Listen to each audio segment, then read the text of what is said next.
एक बार फिर से स्वागत है आप सबका आपके अपने चैनल बेसिक अड्डा में।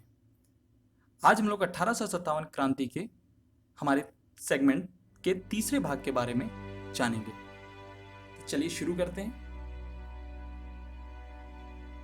इस पार्ट में हम पढ़ेंगे कि इस क्रांति का दमन किस प्रकार हुआ। इस क्रांति के दमन में भारतीय सामंतों और अंग्रेजी शासन के नेतृत्व में अहम भूमिका निभाई थी। उन्होंने ही इस क्रांति को खत्म किया। तो सबसे पहले बात करेंगे बहादुर शाह जफर द्वितीय की, क्योंकि ये हमारे दिल्ली से सबसे बड़े लीडर थे इस क्रांति के। तो इनका दमन सर्वप्रथम किया गया 11 मई को इस क्रांति का आरंभ होता है। और इसको दबाने के लिए जो ब्रिटिश सरकार है या ब्रिटिश ईस्ट इंडिया कंपनी है, वो अपने 2 अफसर तैनात करती है, निकोलसन और हैंडसन को। निकोलसन और हैंडसन जो है वो सितंबर आते आते इस विद्रोह का दमन कर देते हैं और बहादुर शाह जफर को कैद कर लिया जाता है और उनको कैद करके रंगून अर्थात आज का बर्मा भेज दिया जाता है। दूसरे नंबर पर आती है झांसी की रानी लक्ष्मीबाई। इनका दमन वो तो पहले ही कर चुके थे डॉक्ट्राइन ऑफ लैप्स के कारण, क्योंकि झांसी अंग्रेजों के कब्जे में आ चुकी थी, परंतु रानी लक्ष्मीबाई इतनी आसानी से उन्हें झांसी देने वाली नहीं थी। तो उन्होंने सबसे पहले युद्ध लड़ा अंग्रेज अफसर ह्यूरोज के खिलाफ। और ह्यूरोज जब इस युद्ध में हावी होने लगा तो रानी लक्ष्मीबाई और उनके कुछ साथी अपनी जान बचाकर भागने का प्रयास कर रहे थे, परंतु कुछ दूरी पर जाकर ही रानी का घोड़ा जवाब दे जाता है और उनकी लड़ाई अंत होती है उनकी मृत्यु से। उनकी मृत्यु इस लड़ाई में 17 जून 1857 को होती है और इस तरह झांसी भी अंग्रेजों के अधीन हो जाता है। बेगम हजरत महल और बिरजेश कादिर। लखनऊ में सत्ता संभाल रही बेगम हजरत महल के सामने कई चुनौतियां थी। उसके बाद भी उन्होंने कई लड़ाइयां लड़ी और जीती भी। अंग्रेजों ने उनके बढ़ते प्रभाव को कम करने के लिए हड़प नीति का प्रयोग किया। उस समय उनके 11 साल के बेटे बिरजेश कादिर को आगे कर पीछे से उन्होंने खुद शासन संभाला और अंग्रेजों से मुकाबला किया। जून में शुरू हुई लड़ाई 21 मार्च 1858 को लखनऊ के जाने के साथ खत्म हो जाती है और इस लड़ाई के में कर्नल कैम्पबेल ने अंग्रेजों की बागडोर संभाली और अवध पर कब्जा कर लिया। नाना साहेब और तात्या टोपे। तात्या टोपे, जिनका असली नाम रामचंद्र पांडुरंग था, उन्होंने नाना साहेब और अन्य सैनिक टुकड़ियों के साथ मिलकर कानपुर और ग्वालियर में कई लड़ाइयां लड़ी, परंतु अंग्रेजी शासन के आगे बेबसी नजर आए। अंत में तात्या टोपे नेपाल चले गए और बाद में एक जमींदार की मुखबरी के कारण वो पकड़े गए और उन्हें 18 अप्रैल 1859 यानी 1859 को फांसी दे दी गई। इस क्रांति के दमन के लिए भी कर्नल कैम्पबेल को नियुक्त किया गया था।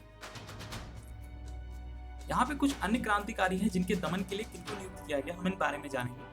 तो पहले है लियाकत अली, जिन्होंने अब जिम्मा संभाल रखा था इलाहाबाद में, और इनके दमन के लिए कर्नल नील को अपॉइंट किया गया था। सेम उसी तरह कुंवर सिंह, अमर सिंह जो जगदीशपुर में कार्य संभाल रहे थे, उनको विलियम टेलर और विंसेंट आयर ने उनका दमन किया। अजीमुल्लाह जो फतेहपुर में थे, उनके दमन के लिए जनरल रेनॉल्ड को हायर किया गया। अब हम बात करते हैं इस क्रांति की विफल होने के क्या कारण थे। तो इस विद्रोह के विफल होने के कई कारण बताए जाते हैं, परंतु सबसे बड़ा कारण जो है वो सामंतों के बीच की फूट को माना जा सकता है, क्योंकि उस समय जब सामंतों ने अंग्रेजों के खिलाफ मोर्चा खोला तो वहीं दूसरी तरफ कई सामंत ने अंग्रेजों का साथ भी दिया, जिसने इस विद्रोह को दबाने में अंग्रेजों की बहुत सहायता करी। इस क्रांति के कुछ प्रमुख कारण थे, जैसा कि पहला कारण हम बता सकते हैं कि लैक ऑफ कम्युनिकेशन अर्थात संचार साधन का अभाव होना बहुत बड़ा कारण रहा इस विद्रोह की असफलता का। दूसरा कारण जो हम मान सकते हैं वो रहा transport, lack of mean transport. मतलब जहां अंग्रेज सैनिकों के लिए आने जाने की सुविधा, उनके पास घोड़े गाड़ियां अन्य साधन थे, वहीं इनके पास बहुत कम गोला बारूद और आवागमन के साधन मौजूद थे। ये भी एक बहुत बड़ी समस्या रही इस विद्रोह के असफल होने में। तीसरा जो सबसे बड़ा कारण माना जाता है वो रिबेलियन जो है, जितने भी है, उनके बीच में कोई रचनात्मक विचार या योजना कार्यक्रम नहीं था। क्योंकि अगर यही योजनाबद्ध तरीके से इस विद्रोह का आरंभ किया जाता तो शायद इस विद्रोह को परिणाम कुछ और हो सकते थे। अब हम बात करेंगे इस क्रांति के परिणाम क्या हुए। इस क्रांति का सबसे बड़ा जो परिणाम था वह साल 1858 में पूरी तरह से ईस्ट इंडिया कंपनी के राज को खत्म कर देता है और ईस्ट इंडिया कंपनी की जगह पे ब्रिटिश गवर्नमेंट का राज आ जाता है। लॉर्ड कैनिंग ने महारानी के घोषणा पत्र को 1 नवंबर 1858 को पढ़कर सुनाया और इस घोषणा पत्र में कुछ निम्नलिखित बातें थी जो आगे आने वाले अंग्रेजी शासन के लिए होने वाली थी काम।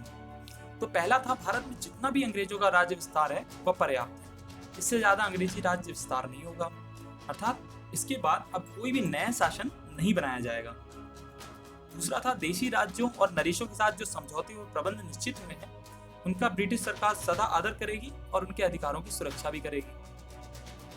धार्मिक सहिष्णुता व स्वतंत्रता की नीति का पालन किया जाएगा, ये तीसरा शब्द था।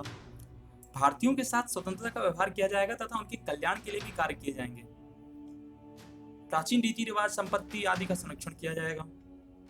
सभी भारतीयों को निष्पक्ष रूप से कानून का संरक्षण प्राप्त होगा और बिना किसी पक्षपात के शिक्षा, सच्चरित्र और योग्यता अनुसार सरकारी नौकरियां प्रदान की जाएंगी। उन सभी विद्रोहियों को क्षमादान मिलेगा जिन्होंने किसी अंग्रेज की हत्या नहीं की है। ये सब पेपरों में तो था, परंतु क्या उस समय सच में ऐसा कुछ हो पा रहा था? महारानी के इस घोषणा पत्र को मैग्ना कार्टा कहा गया। इसके अलावा भी कुछ सुधार किए गए, जैसे कि ब्रिटिश संसद अधिनियम 1858 यानी बोर्ड ऑफ कंट्रोल या बोर्ड ऑफ डायरेक्टर समाप्त कर दिए गए और उसके स्थान पर भारत सचिव और उनकी सहायता के लिए 15 सदस्यों की एक इंडियन काउंसिल बनाई गई। इस अधिनियम के द्वारा गवर्नर जनरल को ब्रिटिश भारत में गवर्नर जनरल के नाम से तथा देशी राज्यों से संबंध स्थापित करते समय उसे वायसराय के नाम से पुकारने की व्यवस्था की गई। सेना का पुनर्गठन किया गया जिसमें भारतीय सैनिकों की संख्या को कम किया गया ताकि इस तरह का विद्रोह दोबारा न रोका हो सके। और भारत में 1857 की क्रांति के बाद मुक्ति की एक लौ जल चुकी थी जिसने भारत को मुक्त कराकर ही दम लिया। आज के लिए बस इतना ही। और इस वीडियो को अगर पसंद आया हो तो लाइक, सब्सक्राइब और शेयर करना बिल्कुल ना भूलें और हमें इसी तरह अपना कृपा पात्र बनाए रखें। धन्यवाद।